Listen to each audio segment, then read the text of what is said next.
Okay, let's get into this. What if, just imagine, the ground right under our feet held this, well, almost limitless supply of clean energy? It does sound a bit like science fiction, doesn't it? It really does. But there's some compelling new research popping up pointing towards this exciting possibility of vast, naturally occurring hydrogen deposits. White hydrogen, natural hydrogen. Yes, exactly. Could this actually be the energy game changer we've all been looking for? It's a genuinely revolutionary idea, I think. For so long, hydrogen's been seen as, something we have to make, something that takes energy to produce. Right, an energy carrier. Precisely. But the science seems to be growing, suggesting significant amounts of hydrogen gas are actually being generated naturally inside the Earth and accumulating places we're only just beginning to really understand. Exactly. And that's really our mission for this deep dive, isn't it? We want to explore the potential for finding and, importantly, accessing these potentially economic natural hydrogen deposits. We're drawing heavily on that recent GSA Today article, Drill Baby, Drill for Hydrogen, by Robert Stern.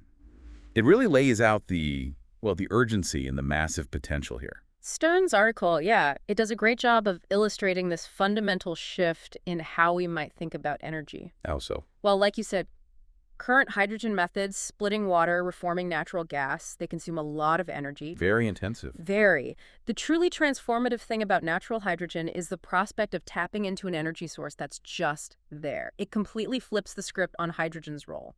Okay, so the article kicks off with this really striking comparison. It talks about the gold rushes, the oil booms of the past. What's the significance there? Why draw that parallel? It's about capturing the imagination, I think, but also the potential economic impact. Right. Think about, Sutter's Mill or Spindletop. Discovering easily exploitable gold or oil didn't just create a commodity. No, it changed everything. It triggered huge industrial growth, reshaped economies. So the argument Stern makes is that a major discovery of accessible, abundant natural hydrogen could potentially spark a similar hydrogen rush. Driving investment, new tech. Exactly. And maybe the widespread adoption of hydrogen as a primary fuel, not just a niche thing. So how do scientists even begin to look for this stuff? The article introduces this idea of a hydrogen system. What's that about? Right, the hydrogen system. It's actually a really clever adaptation of a concept geologists have used for ages in oil and gas, the petroleum system. Okay, familiar ground then. Sort of. It basically boils down to needing three key things, usually within a sedimentary basin. First, a source rock that's generating the hydrogen. Like the kitchen cooking it up. Kind of, yeah. Yeah. Then you need permeable pathways, rocks, or faults that let the hydrogen migrate, move around. Plumbing. And finally, you need a geological trap, something that stops the hydrogen and lets it accumulate in one place. An impermeable layer, like a cap rock, and the right structure. Source, migration, trap. Okay, sounds logical. Like the oil and gas playbook. But the article hints hydrogen is trickier. It is, and that's a critical point. Hydrogen is the smallest molecule there is, H2. It's tiny. So it leaks easily. Incredibly easily. It's much more mobile than methane or oil. So even if you have a source, a huge question is, are there geological seals good enough to actually hold on to it for geological time? To stop it just, migrating all the way to the surface and escaping? And there's another catch, isn't there? Something about microbes. Yes, the biological factor. Certain types of microorganisms actually consume hydrogen as their energy source. So you need to find geological settings not just with a good seal, but where these hydrogen-eating microbes aren't likely to be active or abundant. Otherwise, they could just gobble up the resource before it accumulates. Okay, challenges noted. So where does this natural hydrogen actually come from? What are the main ways the Earth generates it? Yeah. The article mentions 4 key processes. Let's start with radiolysis. Radiolysis, yeah. It sounds complex, but the basic idea is straightforward. It's about splitting water molecules, H2O, using naturally occurring radiation. From radioactive elements in the rocks. Exactly. Think about old continental crust, particularly granites. These often have higher concentrations of radioactive elements like potassium, uranium, thorium. Over millions, billions of years, the energy released by their slow radioactive decay can break apart water molecules trapped in the rock pores, releasing hydrogen. Huh. So slow and steady generation deep down. Potentially quite significant over geological time, especially in those really old potassium-rich rocks. The article cites some earlier work on this. Okay, next up. Serpentinization. That sounds snaky. Well, it relates to a type of rock called serpentinite. But the process itself, serpentinization, is a really important water-rock reaction. It happens when water interacts with rocks rich in iron, specifically the Fe2 plus form, like olivine, which is common in the Earth's mantle and oceanic crust. So water meets these specific rocks. And a chemical reaction occurs. The iron essentially gets oxidized, it rusts in a way, and in doing so, it reduces the water molecule, stripping oxygen away and releasing hydrogen gas, H2. Okay, so that's a chemical factory for hydrogen. A very significant one in certain geological settings, yeah. It's often called the Scicomm reaction. Recent studies mentioned in the article really highlight how widespread this might be, especially where these iron-rich ultramafic rocks meet water. Got it. Third process. Pyrolysis. That sounds hot. It involves heat, yes. Pyrolysis in this context is about the thermal breakdown of methane natural gas, CH4. At very high temperatures, deep within the Earth, methane can actually decompose into solid carbon like graphite and hydrogen gas. So cooking natural gas to get hydrogen. Essentially, yeah. Stern points to some fascinating results from that super deep well they drilled in China, the Sangtu well. What did they find? They found significant amounts of hydrogen at depths where the temperatures are so high that methane itself isn't actually stable anymore. It should break down. And interestingly, they looked at the isotopes of helium found with the hydrogen. The ratios suggested the gases were a mix, some from the crust, but some potentially originating much deeper, maybe even the mantle. It hints that this high-temperature breakdown could be a major source. Wow, okay. And the last one mentioned is mantle flux. Sounds like hydrogen just leaking out from deep inside the Earth. That's the basic idea. We know other gases leak from the mantle, the classic example being helium-3, that light isotope of helium. It's a tracer for mantle input. Right.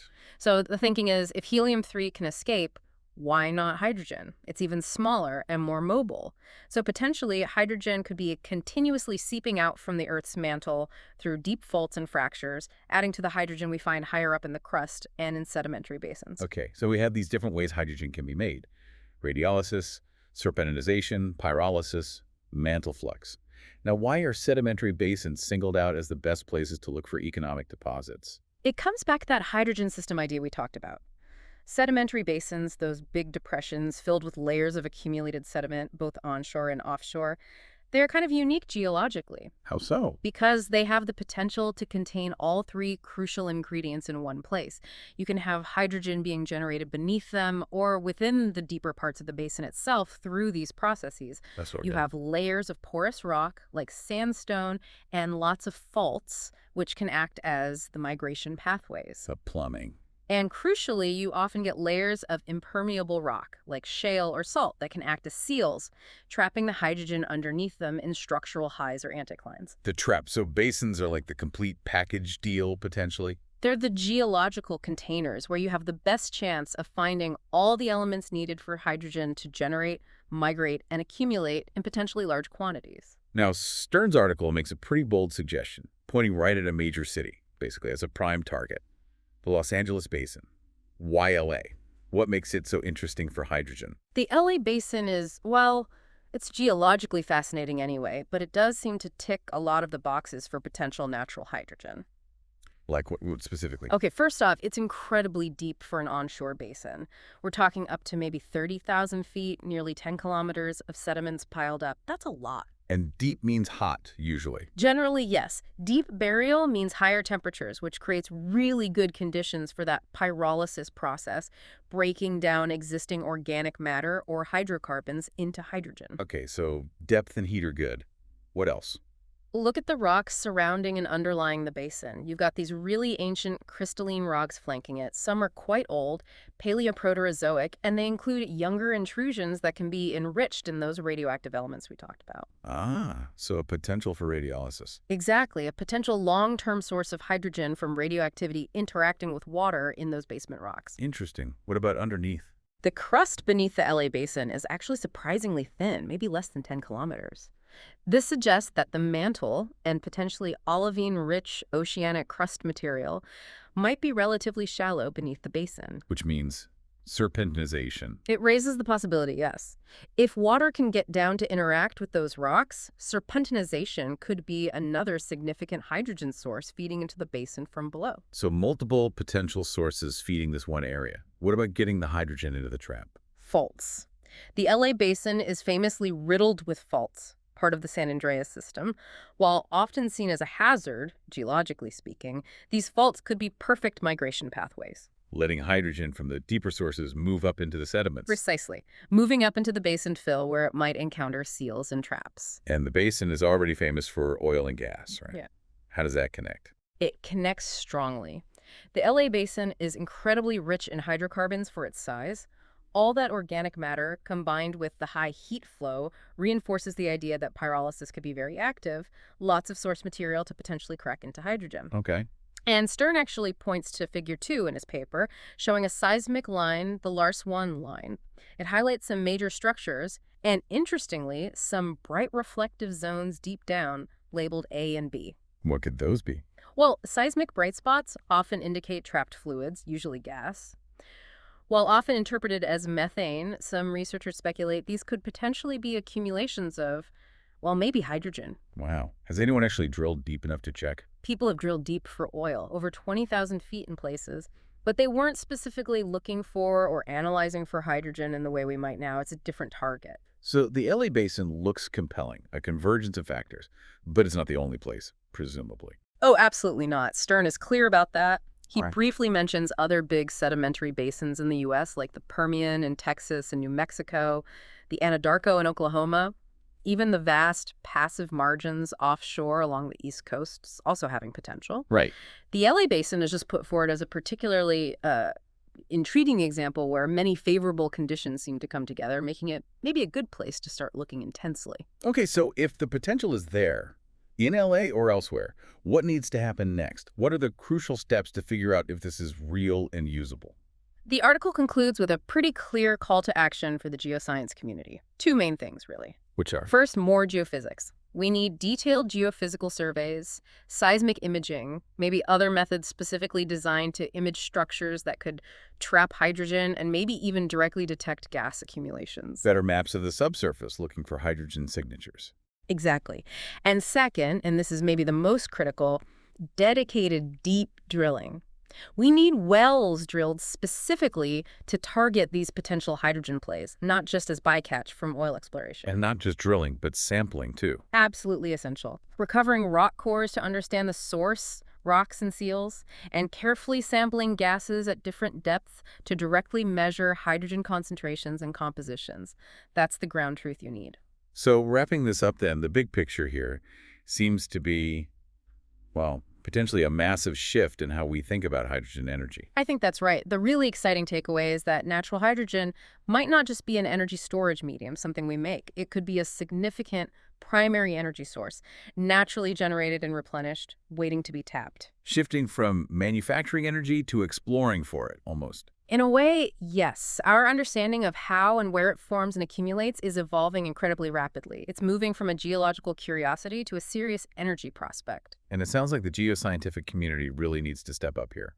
Indeed. Stern's analysis really underscores that. It's geologists, geophysicists, geochemists who have the tools and expertise to lead the exploration and quantification of these potential resources. It's a genuinely new frontier in energy exploration. With potentially enormous implications, if it pans out. It really makes you wonder, doesn't it? What if the next great energy revolution isn't about building something radically new, but about understanding and tapping into something ancient, something fundamental that the Earth has been doing all along? Just think about the implications. Readily available, clean hydrogen, generated naturally, for transport, for industry, for genuinely tackling climate change in a new way. It's a really powerful prospect to consider, isn't it?